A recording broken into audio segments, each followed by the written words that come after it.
أثر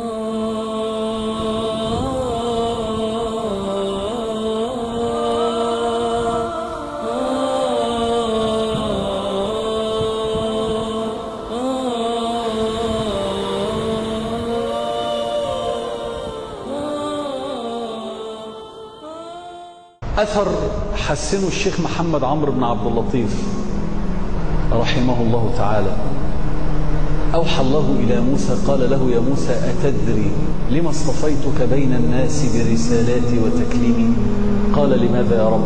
قال: يا موسى لأني نظرت إلى قلوب العباد فلم أرى أحد أشد تواضعا لي منك. التواضع ده يا اخوانا حاجه والله غير عاديه. قعدت تبقى ماشي مع الشيخ ياسر يوطي يجيب طماطمايه من الارض ياكلها.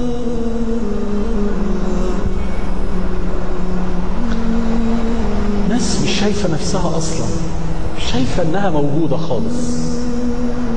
هو اصلا انا لست شيء ولا مني شيء ولا بي شيء، انا ولا حاجه. واول ما تلاقي العبد رزق التواضع اعرف ان هو رزق التوفيق. واول ما يحرم العبد التواضع فاعلم انه قد حرم الجنه. لان النبي صلى الله عليه وسلم قال: لن يدخل الجنه من كان في قلبه مثقال ذره من كبر. كسل تضيع نفسك وتضيع حياتك عشان كام لايك وشير عجبوك.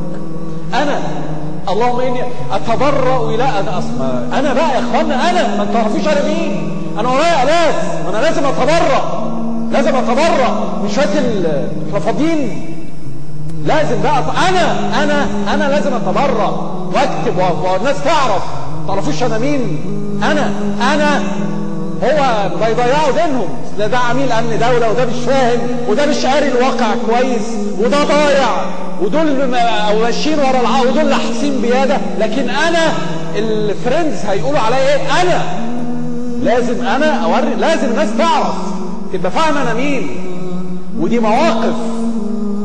البيبي بقاله 30 يوم بيشتكي لي من صلاه الفجر، يقول لي بقالي 30 يوم راح على صلاه الفجر، لكن لازم يتبرأ. انا لازم الدنيا انا بقى انا مواقف تاريخيه يا اخي، لازم العالم يعرف والناس، واخد كمان اصورها عشان انا ما لازم تحس تعرفوا انا. ما انتوا نسيتوا انا ايه؟ انا جايب وعامل وسوي انا كده. ده كان هو في حاجه اصلا كانت موجوده في المكان ده غير مني؟ وكان حد يسمع عنكم اصلا؟ انا انتوا مين اصلا؟ انتوا جيتوا فين؟ انتوا ايه؟ انا اللي عامل كل ده. انتوا ايه اصلا؟ فلازم الناس تعرف. ده كله على كتافي انا. اخ رايح للشيخ محمد اسماعيل بيقول له: انت منتمي للدعوه السلفيه؟ يقول الشيخ محمد اسماعيل، الشيخ محمد اسماعيل بيقول لي: عندي شريط تاريخي في البيت. بقول له: يا شيخنا الشريط ده؟ بيقول لي: بشرح سوره القتال وبسال والاخوه بتجاوب. فاقول له: الاخوه مين؟ يقول لي: الاخوه حطيبه وسعيد. اخ رايح يسال الشيخ محمد اسماعيل يقول له: انت منتمي للدعوه السلفيه، المنهج السلفي معانا يعني؟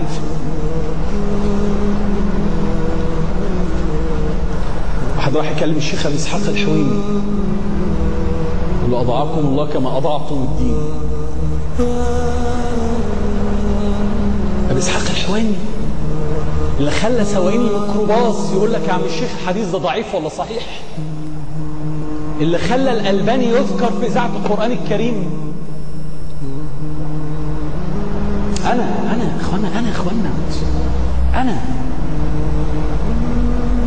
لا يدخل الجنة من كان في قلبه مثقال ذرة من كبر.